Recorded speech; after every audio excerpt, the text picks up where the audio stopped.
2024 की जंग की बात की जा रही है और जिस दिन 2022 का परिणाम आया विधानसभा का, उसी दिन प्रधानमंत्री जी ने यह ऐलान कर दिया था कि हमारा कार्यकर्ता जो है वो कभी रुकता नहीं है, थकता नहीं है। अगर हम बात करें बदायूं की, तो किस तरीके से बदायूं के सांसद की उपलब्धियां 2024 में मदद करेंगी?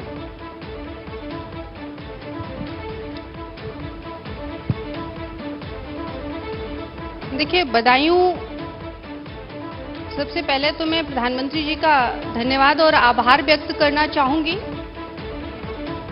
जिस तरह से हमारे इस कार्यकाल में, तो 19 में मैं सांसद बनी और ये हमारे लिए शायद दुर्भाग्य होगा और जनता के लिए, मैं सबके लिए समझती हूँ सौभाग्य भी है जी। कि जहां पर कोरोना जैसी महामारी आई और हम सब प्रधानमंत्री जी के नेतृत्व में हमारा भारत कोरोना जैसी महामारी पर विजय प्राप्त किया। उसी में से बदायूं भी एक है और मैं प्रधानमंत्री जी का इसलिए धन्यवाद करना चाहूंगी कि जहां कोरोना जैसी महामारी पूरे देश में हावी थी, एक सांसद होने के नाते मैंने बदायूं के लिए आदरणीय प्रधानमंत्री जी को एक पत्र भेजा था और उस महामारी के दौर में जहां उन्होंने बदायूं, पूरे देश के साथ साथ बदायूं के लोगों की भी रक्षा की, वहीं पर उन्होंने लगभग 80 करोड़ की सड़कों को भी हमारे बदायूं को देने का कार्य किया। इसलिए मैं उनका धन्यवाद करती हूं और निश्चित तौर पर कोरोना की वजह से बहुत से ऐसे कार्यों में बाधा तो आई, लेकिन एक सांसद के साथ साथ बदायूं की मैंने बेटी भी बनने का कार्य किया और एक बेटी होने के नाते मैं ये पूरे यकीन और विश्वास के साथ कह सकती हूं कि प्रधानमंत्री जी जिस एक विशाल परिवार की बात करते हैं, उस विशाल परिवार का हिस्सा बदायूं है और आगे भी उस विशाल परिवार का हिस्सा बदायूं बना रहेगा। बिल्कुल, यानी कि जिस तरीके से एक सपा का तिलिस्म आपने वहां पर तोड़ा था, वो चीजें बनी रहेंगी। सांसद जी, आपसे सवाल ये है कि आप विधानसभा का भी आपको अनुभव है, आपको लोकसभा का अनुभव है, उच्च सदन में भी आप हैं और सबसे बड़ी बात यह है कि आप भाजपा हैं लेकिन आपको सपा का भी अनुभव है। अब जो परिस्थितियां आप इस वक्त देख रहे हैं 2024 के लिहाज से, जो उत्तर प्रदेश की बात करें तो सपा ही मुख्य रूप से टक्कर में रहेगी। ऐसी कौन सी मजबूती जो हावी पड़ेगी और सपा क्यों बिखरेगी? क्योंकि लड़ाई तो यहां पर सपा से दिखती है। देखिए, हमारे देश में माननीय प्रधानमंत्री जी के नेतृत्व में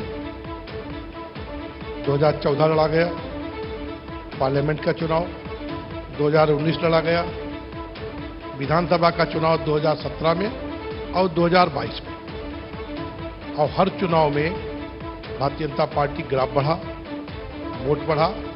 ये माननीय प्रधानमंत्री जी की नीतियों का असर है।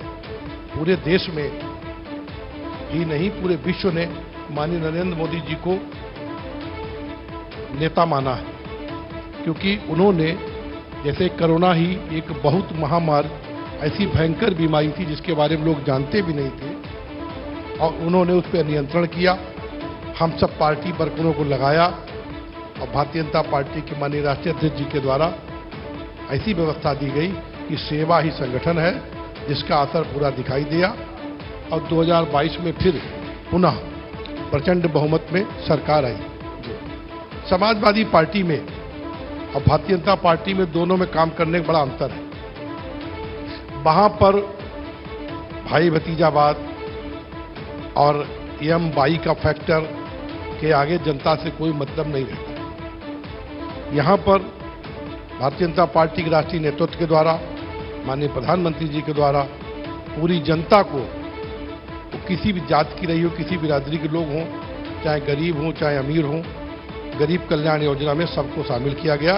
इसलिए मैं आपको विश्वास दिलाता हूं, क्योंकि आपने जैसे कहा कि मेरा एक और भी अनुभव है कि पहली बार मैं विधानसभा का चुनाव निर्दल जीता था। अरे वाह। तो व्यक्तिगत लोगों से जुड़ना और भारतीय जनता पार्टी के जो संगठन है, ये पार्टी के वर्करों को व्यक्तिगत लोगों से भी जोड़ने का काम करता है। जी बिल्कुल, इसी वजह से पार्टी यहां तक बढ़ी है। मैं समझता हूं कि भारतीय जनता पार्टी 80 में से 80 सीट जीतेगी और ये सब लोग दूर से देखते रह जाएंगे, क्योंकि चुनाव तो विरोधी भी लड़ेगा, उसे तो कोई रोक नहीं सकता। ऐसे में